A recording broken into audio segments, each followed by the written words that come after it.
Hello and welcome to job Adda. प्यारे बच्चों, जैसे आपने देखा होगा एनडीए की नोटिफिकेशन आ चुकी है और अब मैं आपको बताऊंगा ये फॉर्म कब से लगने हैं, आपने एग्ज़ाम कब देना है और कुछ एक बेसिक इन्फॉर्मेशन इस वीडियो में आपके लिए लाया हूं। देखो, सबसे पहले आपकी स्क्रीन पे लिखा है कि नोटिफिकेशन रिलीज हो चुकी है। नोटिफिकेशन रिलीज की मैं बात करूं तो 21 दिसंबर 2022 में हो गई है और ऑनलाइन एप्लीकेशन कब से शुरू होने लगे हैं तो 21 दिसंबर से ही होंगे। 10 जनवरी 2023 को लास्ट डेट है फॉर्म फिल करने की और एडमिट कार्ड आ जाएंगे जी अप्रैल के महीने में, और फिर 16 अप्रैल को इसकी एग्ज़ाम होगी और टेंटेटिव जो डेट है रिजल्ट का वो है 23 मई को। यानी कि मैं बात कर रहा हूँ हमारे पास तैयारी करने के महीने हैं, एक आ गया जनवरी, फरवरी और आ गया मार्च और फिर उसके आ गया अप्रैल। अप्रैल में तो पेपर हो गया, जनवरी फरवरी मार्च, हमारे पास 3 महीने यानी कि 90 दिन है हमारे पास लगभग। उसके बाद मैं आपको बताऊं वैकेंसी टोटल कितनी आई है इस बार, तो पिछले साल से थोड़ी सी कम वैकेंसी आई है इस बार। अगर मैं बात करूं सिर्फ आर्मी की तो 208 वैकेंसी आई है आर्मी में, नेवी में 42 और एयरफोर्स में फ्लाइंग विंग के लिए 92 और उसके बाद 2 फीमेल कैंडिडेट के लिए अलग से। और उसके बाद नेवल एकेडमी 10+2 एंट्री की स्कीम जो होती है उसमें है 30, ये मेल कैंडिडेट के लिए है।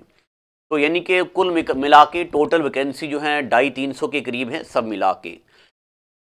फिर उसके बाद में बताऊं जब आप एनडीए के लिए अप्लाई करते हैं तो आपको क्या क्या सामना करना पड़ता है। तो आपके लिए आता है सबसे पहले रिटन टेस्ट आपने देना है, वो क्वालिफाई करके एसएसबी का इंटरव्यू देना है, फिर आपका मेडिकल टेस्ट होगा और उसके बाद मेरिट लिस्ट में आप आएंगे। अब रिटन टेस्ट में उससे पहले मैं आपको एज की बात बताऊं, आप किस एज कैटेगरी में फॉल करने चाहिए। अगर आप एनडीए के लिए जाना चाहते हैं तो आपकी एज 2 जुलाई 2004 से लेके 1 जुलाई 2007 के बीच होनी चाहिए। अब क्या अगर आपका बर्थ 2 जुलाई को है तो आप फॉर्म फिल कर सकते हैं? बिल्कुल। अगर आपका बर्थ 1 जुलाई का है तो आप फॉर्म फिल अप नहीं कर सकते, और अगर आप 1 जुलाई के बाद यानी कि 2 जुलाई 2007 का है तब भी फिल नहीं कर सकते।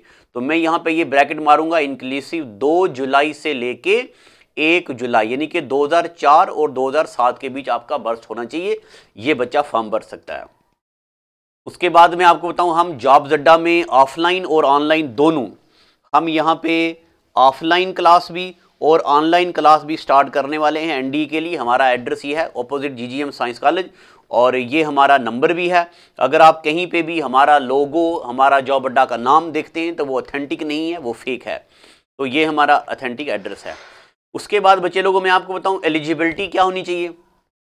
सबसे पहले तो ये बात आप सबको पता है, आप इंडिया के सिटीजन होने चाहिए, ये पहली एलिजिबिलिटी है।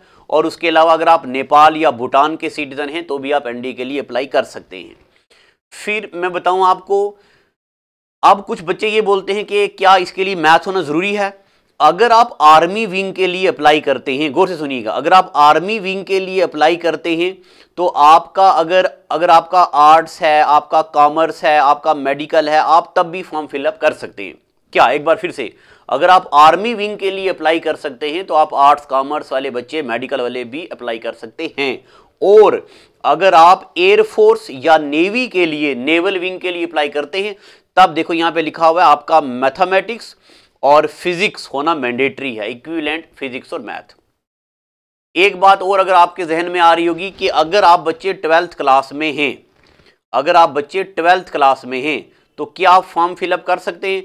तो अगर आप 12th क्लास में हैं तो आप फॉर्म फिलअप कर सकते हैं, अगर आप 11th क्लास में हैं तो आप फॉर्म फिलअप नहीं कर सकते। 12वीं क्लास वाला बच्चा जिसका अभी रिजल्ट नहीं आया है, जो 12वीं पढ़ रहा है, अगर वो एज क्राइटेरिया में फॉल करता है, जो मैंने आपको बताया, अगर आप इस एज क्राइटेरिया में फॉल करते हैं तो आप फॉर्म भर सकते हैं। इसके बाद मैं आपको बताऊं फिजिकल स्टैंडर्ड क्या क्या है। आपकी हाइट कम से कम 157 सेंटीमीटर होनी चाहिए। तो अब थोड़ा बहुत आप दोनों, जैसे सिक्किम के लिए, अरुणाचल प्रदेश के लिए, लद्दाख के लिए कुछ एक हाइट का क्राइटेरिया अप एंड डाउन भी है जो अपने अलग अलग स्टेट में है, वो आपको पता होगा, स्लाइड में लिखा है। उसके अलावा अगर आप विजन में कुछ प्रॉब्लम है तो एनडीए में आर्मी नेवी विंग के लिए ये कुछ क्राइटेरिया है। अगर आपका विजन के लिए कुछ प्रॉब्लम है, हल्की हल्की प्रॉब्लम है, तो वो चलेगी। और अगर कुछ बंदे के वैक्स्ड एयर हैं, डेविएटेड नेजल सेप्टम है, नाक में कुछ दिक्कत है, और उसके अलावा ये चेस्ट अंडर चेस्ट है, यानी कि जो डिमांडेड है वो नहीं है, पाइल्स हैं, टॉन्सिल हैं और ऐसी कुछ बीमारियां हैं, तो वो भी एनडीए के लिए एलिजिबल नहीं है। आप तैयारी करने से पहले एक बार खुद कोई चीज़ें देख लीजिए। फिर उसके अलावा अगर आपका विजन कम है तो आर्मी में कुछ हद तक आपको एक्सेप्ट किया जाएगा, मगर नेवी में और एयर विंग में अगर आपका विजन कम है, आपको ऐनक लगी है, तो उसमें एक्सेप्टेबल नहीं है। ये आपकी स्क्रीन पे लिखा है कुछ चीज़ें। अगर आप में कोई भी दिक्कत आती है तो आप हमें कॉल कर लीजिए। ये मैं अपना नंबर लिखता हूँ 7006845597। आप इस नंबर पे कॉल करके जानकारी ले सकते हैं। फिर उसके अलावा अगर मैं बात करूं एनडीए के एग्जाम पैटर्न की क्या है, तो सबसे पहले एग्जाम जो है ये ऑफलाइन मोड पे रहेगा। एग्जाम ऑफलाइन मोड पे रहता है। ये क्वेश्चन इसमें क्या रहते हैं, ऑब्जेक्टिव क्वेश्चन रहते हैं। और ड्यूरेशन इसमें देखो 2-2.5 घंटे का पेपर होता है। इसमें 2 पेपर होते हैं, एक पेपर होता है 300 नंबर का और एक पेपर होता है 600 नंबर का। टोटल बन जाते हैं 900 नंबर। और क्वेश्चन इंग्लिश और हिंदी दोनों मीडियम में रहते हैं। इसमें भी नेगेटिव मार्किंग होती है, रॉन्ग आंसर की नेगेटिव मार्किंग भी है इसमें। अब आप देखें जनाब, इस बेटी को मुबारक करें, ये सानिया मिर्ज़ा है और ये 149th रैंक है इनका। ये पहली यानी कि मुस्लिम ये लेडी इंडियन एयर पायलट बनेंगी। ये देखो इनके पापा ऑटो रिक्शा के ड्राइवर हैं। सिर्फ ये होती है मेहनत, ये होती है लगन। अगर हमारे अंदर मेहनत और लगन है, हम कुछ भी कर सकते हैं। तो अगर आप में से भी अगर कोई भी बच्चा एनडीए के लिए तैयारी करना चाहता है, वो जो मैंने आपको मेडिकल स्टैंडर्ड बताए हैं, अगर आप उन पे फॉलो करते हैं, आपकी हाइट उतनी है, कोई बीमारी नहीं है, डेडिकेशन है, तो आप हमारे नंबर पे कॉल करें। हमारा ऑफलाइन कोर्स भी है और ऑनलाइन कोर्स भी है। अगर आप कहीं से भी राजौरी, डोडा, पुंछ, रियासी, नौशहरा कहीं से भी पढ़ना चाहते हैं तो आप हमारे कोर्स में ऑनलाइन भी पढ़ सकते हैं। मगर एक बात याद रखें, इसके लिए आपको मेहनत ज़्यादा करनी पड़ेगी। ये पता है कि एनडीए का एग्ज़ाम साल में 2 बार आता है, फर्स्ट अटैम्प्ट नहीं तो दूसरे में निकलना ही निकलना चाहिए, क्योंकि एज क्राइटेरिया इसमें ज़रा कम होता है। जो बच्चे अभी 12th में हैं या रिसेंटली पास हुए हैं या फर्स्ट ईयर वाले तक बच्चे हैं, वो फॉर्म भर सकते हैं इसमें। तो अगर कोई डाउट हो तो आप हमारे नंबर पे कॉल करें, नीचे कमेंट सेक्शन में बताएं, हम उसका रिप्लाई करेंगे। Thank you and God bless you.